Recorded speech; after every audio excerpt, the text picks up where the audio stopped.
Welcome to Reparenting Daily, your free daily guide for inner child healing and repairing the relationship with yourself.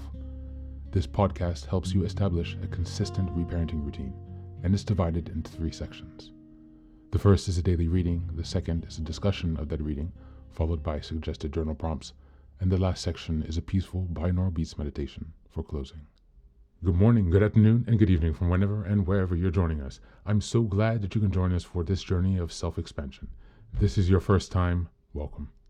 As a celebration of completing our first full year of Reparenting Daily episodes, I've opened a free membership tier for the Patreon community so that you can access more resources and join weekly Zoom calls for free. I understand there's a lot going on in the world right now, and I know that many people are really struggling. My hope with this is to encourage others to still pick up the work of reparenting and offer a free community where people can come together and do that. I'd also like to thank all of you who've been along on the journey so far.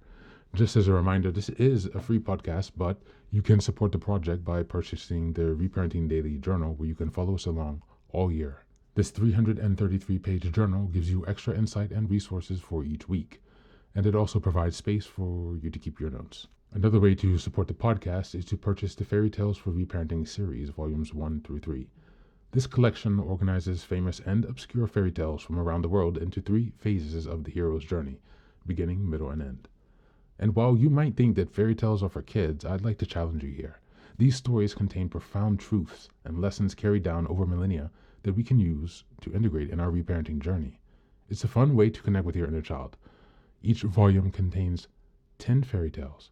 They include an analysis section to help you dive deeper into the message, as well as journal prompts to reflect on the story's meaning for your own life. Lastly, you can also support the podcast by taking a paid Patreon subscription, purchasing the books on the website, or by donating to Buy Me a Coffee. You can find all this information on the supporter section of the website. And so, with these announcements out of the way, let's dive into today's practice. Hey guys, today's reading is a poem entitled I Promise Myself. And just as a reminder, we are in March, and the theme for this month is building self-trust and confidence. We're in week 2, and the theme for this week is keeping promises to yourself. Apologies for the delay, having some technical difficulties with my computer yesterday, so we're a little bit behind, but now we're getting back on track. So thanks for being here, thanks for your patience. Now onto the poem, I Promise Myself, by Christian D. Larson. I might have read this before in an earlier episode.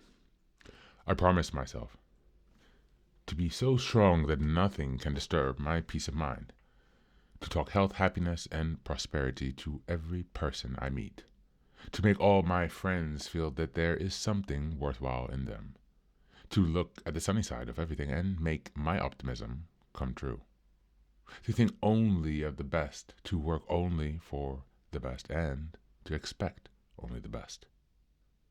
To be just as enthusiastic about the success of others as I am about my own.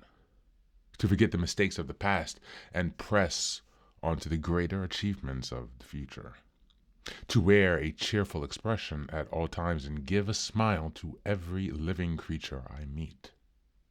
To give so much time to improving myself that I have no time to criticize others. To be too large for worry, too noble for anger, too strong for fear, and too happy to permit the presence of trouble. To think well of myself and to proclaim this fact to the world, not in loud words, but in great deeds. To live in the faith that the whole world is on my side, so long as I am true to the best that is in me. Thank you, and that's the reading for today.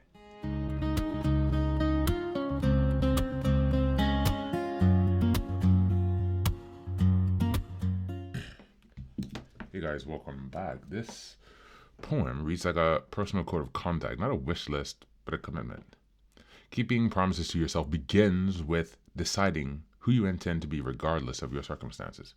Larson's words point directly to inner stability, peace that isn't easily shaken, optimism that isn't dependent on perfection or outcomes, and discipline in how we speak, think, and act, probably the most important.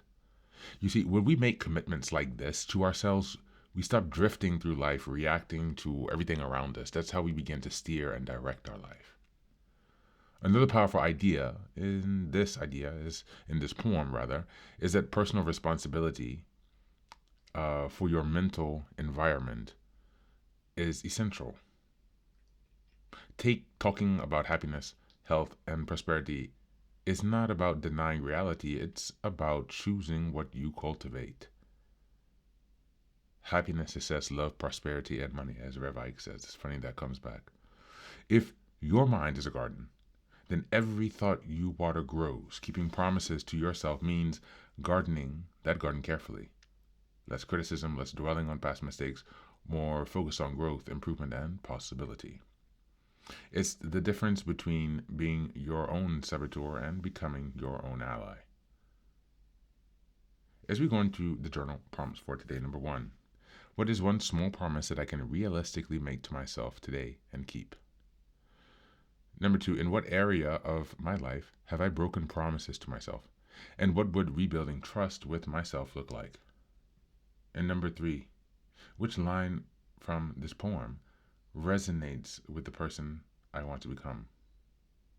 And how can I live that out through my actions today? That's it for today. As always, thanks for being here. Take care of yourself, and please do be well.